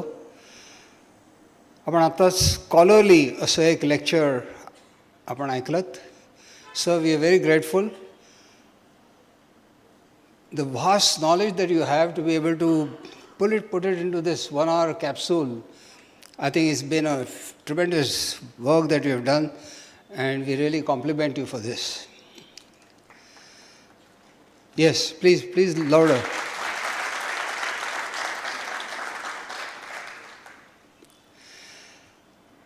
You know, somebody, I don't know, this WhatsApp University or whatever it is, somebody wrote me a message, or that is only after the first 5 minutes of my birth that I was free. You know, in Western countries, in many countries, including even now in India, as soon as you are born, you are given a name. So it's only in the first 5 minutes I didn't have a name. So because I didn't have a name, I didn't have a religion, I didn't have a caste, I didn't have any background, I didn't have anything. So I was free. But then all the baggages started off. And now we come to a stage where we fight with each other and we forget that, you know, we belong to a common civilization. Dr. Sheshadri Chari vividly spoke about Rashtra and Rajya, and so many other things that he dilated upon. You know, when the Westphalian Treaty took place in Europe in 1648, they defined state. State had a boundary, and people who kind of resided within that boundary, there had many wars. Not that they stopped afterwards. But the Westphalian Treaty did not talk about a civilization. So when I many times speak about India, it's not just borders, it is frontiers. Frontiers go beyond the borders. And many questions, I don't know who all asked various questions, but even say Buddhism that you spoke about. The soft power of Buddhism traveled through Afghanistan all the way to Japan in different forms, which they call Taoism or whatever you want to call it. Though, mind you, Swatantraveer Savarkar, who took inspiration from Krantiveer Vasudev Balwant Phadke, wrote a play in Sanskrit,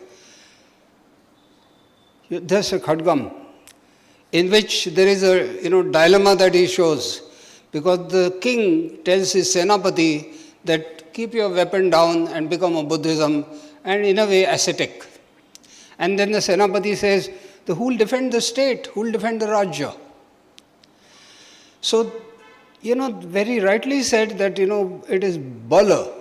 And that's why if you notice, Swatantraveer Savarkaran's now Sudha, Vasudev Balwant Phadke. He was one who took lessons from Lahuji Ustad, no caste, no nothing. And he became strong, used arms. He was a Robin Hood who would, rob the treasury of British and distribute that particular arms to all the other people.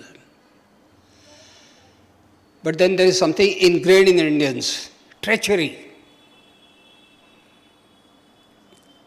Right from that, Agdi Purana Kala Pasun, there is this Jaychand, Mir Qasim, treachery. Right till 2611, who gave maps of Taj Mahal, Taj Hotel? Who gave pass of MP in the Parliament attack? And so Vasudev Balwant Phadke got caught. All of us are from Pune. I hope you go to Nagar Sangam Bridge, there is a monument for him. And अजूनही तिथे खोली आहे जिथे साखळदंडाने त्यांना बांधलेलं होतं. And then he was deported to Aden. Aden was under the British presidency that time. Aden is in great news because Houthis are attacking at Red Sea at that time.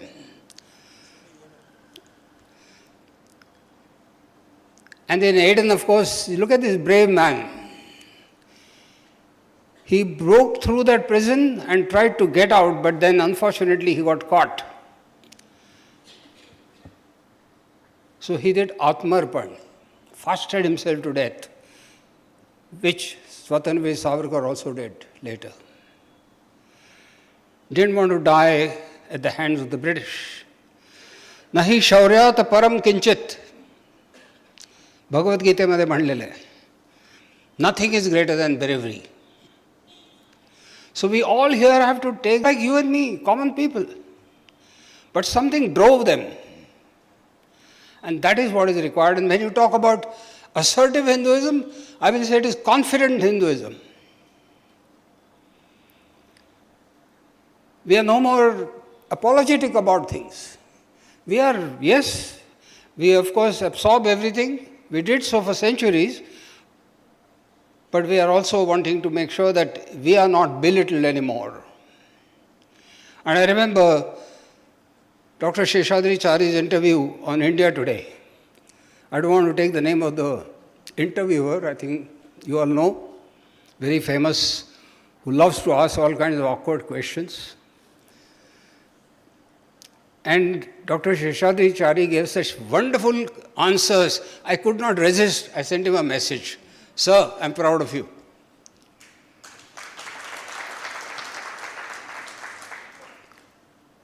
He kept his cool, diplomatically made sure that all the bouncers were deflected.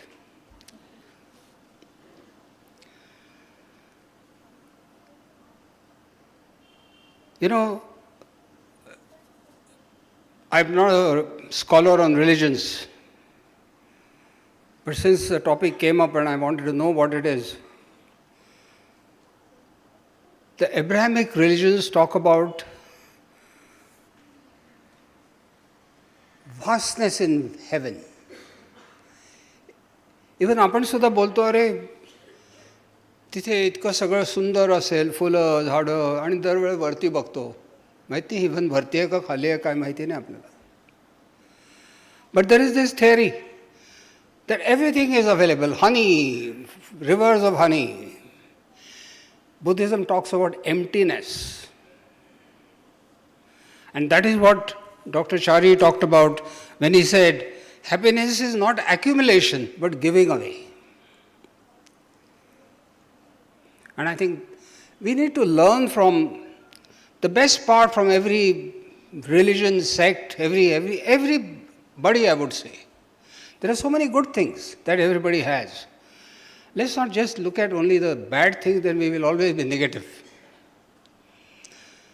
He spoke about geography, which of course I had to learn, we had to learn because those things are very important to us for strategic value.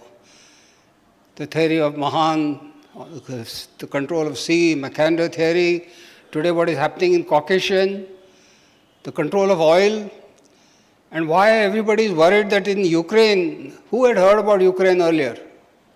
But today, why is it that everybody is Ukraine, and even the Yugoslavia war when it took place, it shook European powers. Because now the war was in their doorstep. And today, when Trump is talking about NATO has to contribute, otherwise I'm not going to defend them. So we are at an inflection point. The whole world is at an inflection point. It's called VUCA. Volatile, uncertain, complex. And in that world, India is trying to find its rightful place. So when our External Affairs Minister goes to Munich dialogue and can confidently tell whosoever be that we will import oil from Russia because it is in our interest. I will buy it where it is cheaper.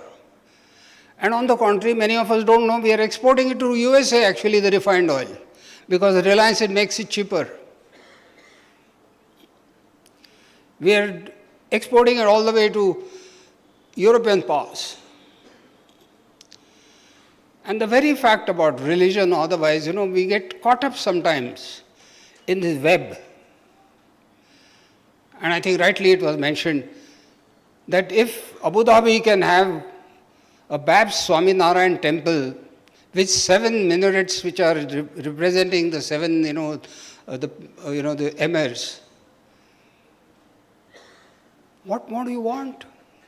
I've been to many countries. I've been to, of course, I was posted to Cairo, so I was covering Sudan, sir, those days. But let me tell you, Oman was the only country where there's a temple, and right close to where the Raja stays, the Sultan, Shankara's Devule. But as today, You can see the tone, the change is happening even in Saudi Arabia. And we had one of our lady ministers going there, not wearing what was supposed to be the kind of a dress code. So that is confident India. And that confidence comes from all of us. So firstly, I would request you to be positive. And that positivity will come to you with strength, it will come with economy, and it will also come with soft power. And soft power are, if you look at our frontiers that I spoke about, go to Southeast Asia. Today, when you go to West Asia, they don't consider the Pakistanis or the Bangladeshis as the true Muslims. There is a specific name they give it to it, as if it's, they're the ones who are, whatever. I've had dialogue with many of these people. I have a very close friend who was the Vice Chief of Omani Air Force. He said, Bingo, sorry, my nickname. He said, somehow we find it so comfortable to be with Indians. They work hard. They don't preach us. They don't tell us what is good, what is bad, or they just work hard. And that is one of the reasons why you find there is a tremendous change in neighborhood and extended neighborhood. And I'm sure as the days go by, this Kal Chakra that we are talking in terms of, very rightly when India gave 20 plus 1 in G 20 plus 1, he very rightly put it as 54, so it's actually 74. If you go to Africa, which I used to go very often, and my younger son is in South Africa, you find that they don't like Chinese because it's a debt diplomacy. Ours is a partnership diplomacy. So I'm so very glad that you mentioned so many good points, and I'm very happy that our audience has got much, much wiser. म्हणून जेव्हा स्वातंत्र्यवीर सावरकर म्हणतात की देहाकडून देवाकडे जाताना देश लागतो, त्या देशासाठी आपण काम करू. जय हिंद. धन्यवाद सर. मी डॉक्टर अतुल कुलकर्णी, सचिव मयसो सरांना विनंती करते की त्यांनी आजच्या कार्यक्रमाचे आभार प्रदर्शन करावे. धन्यवाद.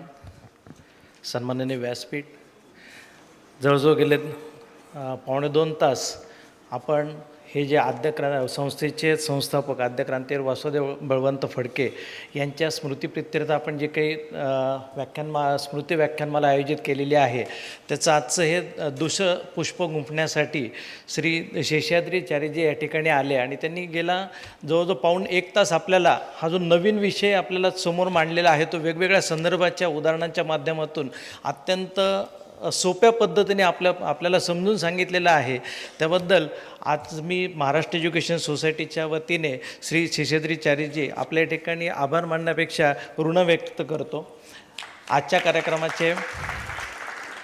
कार्यक्रमाचे अध्यक्ष व आपल्या महाराष्ट्र एज्युकेशन सोसायटीचे माननीय अध्यक्ष air marshal Shri Bhushanji Gokhale sir, आपणही आपल्या अध्यक्षीय भाषणामधून प्रत्येक वेळेला आपल्या अध्यक्षीय भाषणामधून आम्हाला नक्कीच नवीन काहीतरी शिकायला मिळत असतं, नवीन काहीतरी मार्गदर्शन मिळत असतं. आजही आपण त्यानिमित्ताने आपल्या अनुभवातून जे काही सांगितलं त्याबद्दल आपलेही या ठिकाणी धन्यवाद. संस्थेचे माननीय उपाध्यक्ष श्री प्रदीपजी नाईक सर, आपल्या माननीय नियामक मंडळाचे अध्यक्ष श्री भाऊसाहेब शिंदे सर, समोर आपलेही आभार. समोर व्यासपीठात सभागृहामध्ये उपस्थित सर्व माननीय नियामक मंडळ सदस्य व आजीव सदस्य मंडळाचे सदस्य, संस्थेचे मुख्य कार्यकारी अधिकारी, आपल्या या ठिकाणी आभार. संस्थेचे माजी अध्यक्ष या ठिकाणी मिराजदार श्री सहस्रबुद्धे सर हेही उपस्थित आहेत. त्याचबरोबर संस्थेचे माजी सचिव Shri R V Kulkarni sir हे या ठिकाणी उपस्थित आहेत. आपलेही सर या ठिकाणी खूप खूप आभार.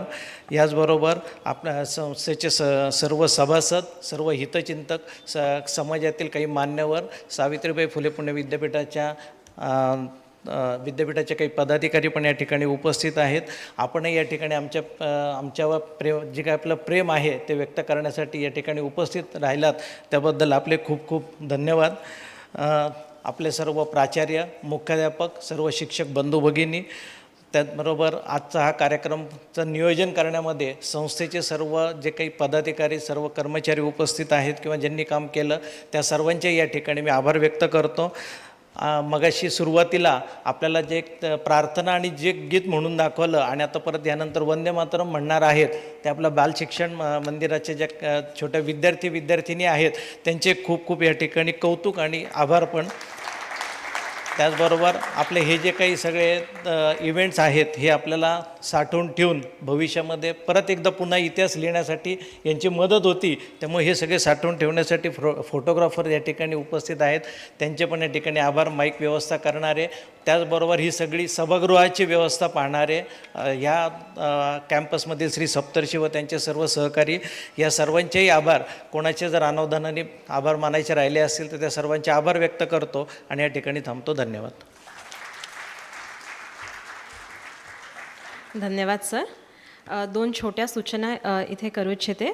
राष्ट्रीय स्वयंसेवक संघ जनकल्याण समिती महाराष्ट्र प्रांत आयोजित पूजनीय श्री गुरुजी पुरस्कार 2024 हा पुरस्कार 3 मार्च 2024ला सायंकाळी 5:30 वाजता आबासाहेब गरवारे महाविद्यालयाच्या पटांगणात पार पडणार आहे. तर यासाठी सर्वांना आग्रहाचे निमंत्रण. आणि आजचा कार्यक्रम झाल्यानंतर P+7 इथे सगळ्यांसाठी चहापानाची व्यवस्था केली आहे, तर सर्वांनी त्याचा आस्वाद घ्यायचा आहे. आजच्या कार्यक्रमाची सांगता आपण राष्ट्रगीताने वंदे मातरम ह्या गीताने करणार आहोत. मी पुन्हा एकदा सर्व विद्यार्थिनींना विनंती करते की त्यांनी स्टेजवर यावं.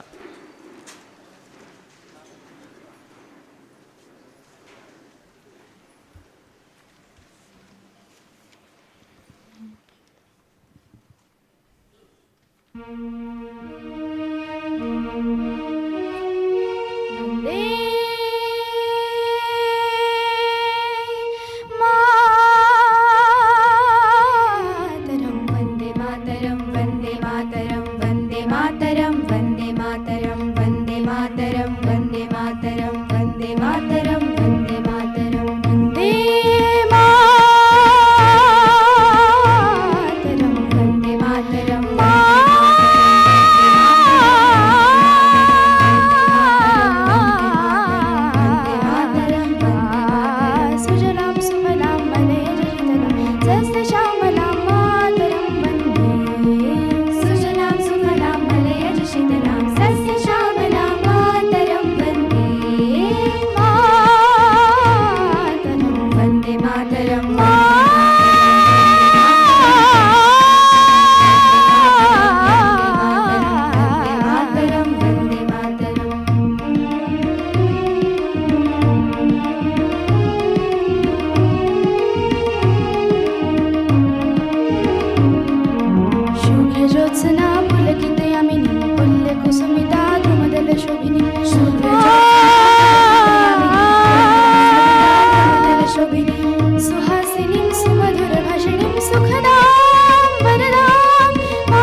वन्दे मातरं वन्दे मातरं वन्दे मातरं वन्दे मातरं वन्दे मातरं वन्दे मातरं वन्दे मातरं वन्दे मातरं दुर्गा दशहरणधारिणी वन्दे मातरं वन्दे मातरं वन्दे मातरं विहारिणी वन्दे मातरं विद्यादायिनी वन्दे मातरं नमामि कमलां अमलां अतुलां सुजलां सुफलां मातरं श्यामलां सरलां सुस्मितां भूषितां धरणीं वरणीं मातरं वन्दे मातरं वन्दे मातरं